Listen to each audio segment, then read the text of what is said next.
One of my favorite topics in the field of exercise and sports science is that of repetition strategy or set repetition strategies. And so there's different views on if how we arrange repetitions in a set are all that important. Some of the researchers we have says it doesn't really matter. I would argue that that's not the case. It probably depends on, like many things, it depends on the participant, the person that's actually lifting weights, and what is effective. An untrained person, maybe some of these other methods are not effective, and so we call them advanced methods. And this is one method I would say borders on intermediate to advanced method. So Dr. Myo with the first of a video series on differing sets and repetition strategies, and you can decide as you look through these. I'm not saying I'm going to provide maybe context for where these sets and reps type of activities might be useful. I also am going to use the size principle of motor unit recruitment. I have a little picture here in every one of these videos, because at the heart of it, these sets and repetition schemes are trying to elicit some sort of response in the way we recruit motor units or the muscle fibers. So if you're not familiar with the different fiber types, type 1 is the slow, fatigue resistant, not very powerful. Think of this like a Prius. You have your type 2X, which is like a fit Prius, like a fit dragster, So a dragster that's powerful and explosive, but it has some fitness to it. And you might lose some of that dragsterness as a result of making it more fit. You're outfitting it with some, it's a hybrid dragster. And then the big ones, here I've drawn this picture. These are like a Prius, these are your hybrid dragster, and here's your dragsters. And they don't last very long, but man, they're explosive. Those are your type 2X fibers. In the last few decades, or in the last decade in particular, this idea of hybrid fibers has really emerged as a grouping as well. So, mom and dad give you 1s and 2s.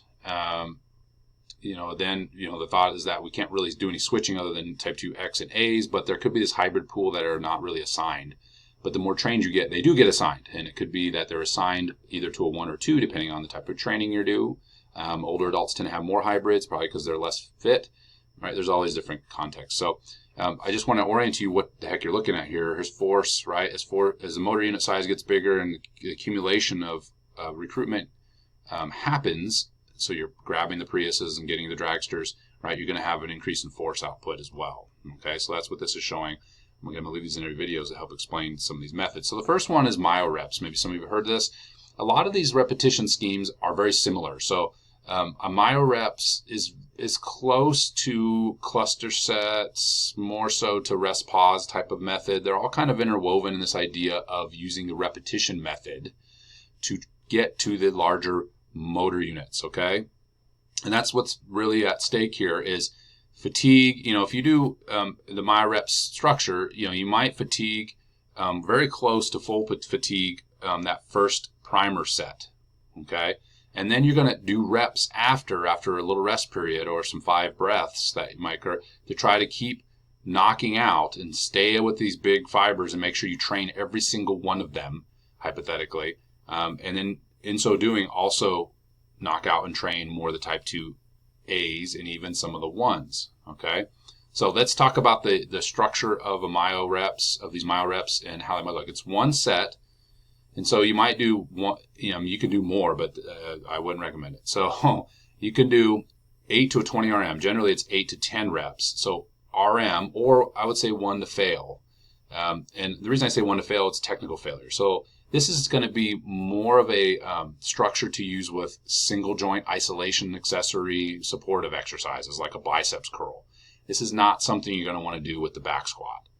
Okay, I wouldn't recommend it. The issue is we're using fatigue in order to get to the big motor units. But if you use compound movements, you're going to elicit a lot of fatigue doing this. Okay, the only time I would ever recommend doing the Myo Reps with a compound movement is if you're going to do that movement, that pattern once a week. Like you only have time to bench 1 set and you have a good spotter, or you do it on a machine or whatever it is. And you're like, okay, I only have once a week. This could be a good maintenance type of situation. If you're on the road, maybe you're traveling, so on and so forth. Okay, and you can do that for any exercise, but that's the only time I would use as a compound. If you're going to squat twice a week, I would not do Myo Reps on one of the days. Okay, that would be my recommendation. Somebody could argue with that, but I wouldn't recommend that. But you could do it with accessory. So let's talk about the format, and again, we'll place it in where it can fit in the training program. So 8 to 20 RM, you could go as high as 20 RM. I do this with lateral raises. I'll go up to 15, 20 reps and do Myo Reps, okay? 1 to fail. You go all the way to failure as long as you're technically sound when you do it. Then rest some sort of duration. What I mean by that is, so you finish your 8 or 20 RM, whatever rep range you select, then you're going to take 5 breaths, or roughly 15 seconds, okay? Either one. Put the weight down, completely rest, and then pick up the weights and do some sort of cluster. You could do 3 reps, you could do 4 reps, you could do 5 reps more. And then do the same thing. Put them down, the weights, dumbbells, whatever it is, put the machine down, the handles down, whatever it is, and rest for another 5 breaths, 15 seconds, and repeat. When you lose a rep off of your cluster, so if you're doing 4 rep clusters after and you only can get 3, you're done, okay? And so basically when when the performance fails, you're finished, okay? So you might get 2 more rounds, you might get 3 more rounds, you might get 1 more round. It just depends. Now, when to stop, again, it's when you lose this rep, but you can still set a parameter on it so you don't go to complete, utter failure, like where your technique suffers. So I would say go to failure, but make sure it's not technically ugly, right? There's different views on cheater reps and things like that, but if you're doing a biceps curl, you still should be moving through your elbow the whole way. When it's over, okay? So it's time efficient, though. This is a very time efficient way of recruiting on muscle fibers. So this is where I would place it in a program. Let's say you have a busy day of compound movements, and you're going to do 5 exercises, and you're like, I got an hour. So you can get, let's say you did your bench, and you did some upper back work if you're doing a whole body routine or whatever, and you're like, man, I only have time, just a little bit of time to do some arm work, some triceps or whatever. Do 1 set of Myo Reps. Pick your favorite triceps exercise, right? And you can rotate it around and do some Myo Reps. Now, obviously, it may not make a lot of sense if you're doing triceps. It would not make sense, but you have to be careful if you're doing something like a skull crusher, like a DB, or with a barbell or easy bar, right? Easy curl bar. It might be better on a cable. So, knowing you're going to hit some fatigue, pick an exercise that makes sense that you can hit fatigue safely, okay? So this is where I see Myo Reps fitting, and I've used it in programming with individuals, is we're low on time. Let's get in some accessory work and some isolation work it's a high density type of training, obviously, and you do hypothetically get the motor. Although we have some studies a study that says maybe we don't get those big fibers with the repetition method, but for most people that probably is accurate, that you recruit all the muscle fibers. It's akin to the old HIIT style of training, 1 to 20 training. If you've seen my book review on Dr. Yussi's book, it's just getting all the muscle fibers trained with 1 set.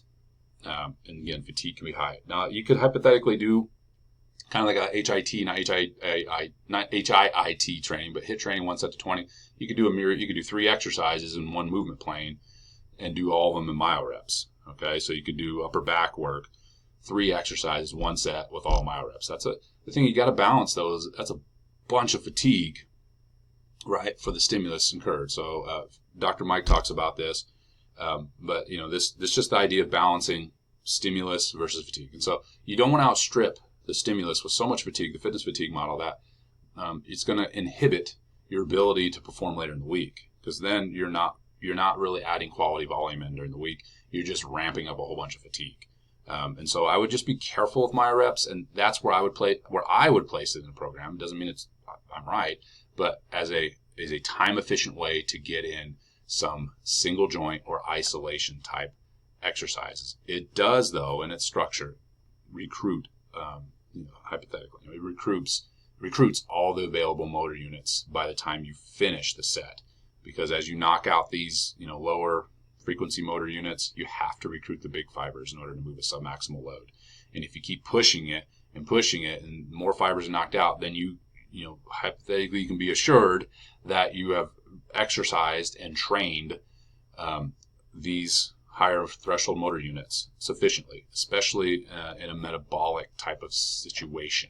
So meaning you're probably going to get more non-functional hypertrophy, more cycloplasmic hypertrophy out of this type of training than you will get functional, right? Because it's the time that is exacerbated rather than the tension. If we think about volume as time, I know we're talking about time under tension as reps, but the total time that you're spending in the set is high, even with these little breaks in between.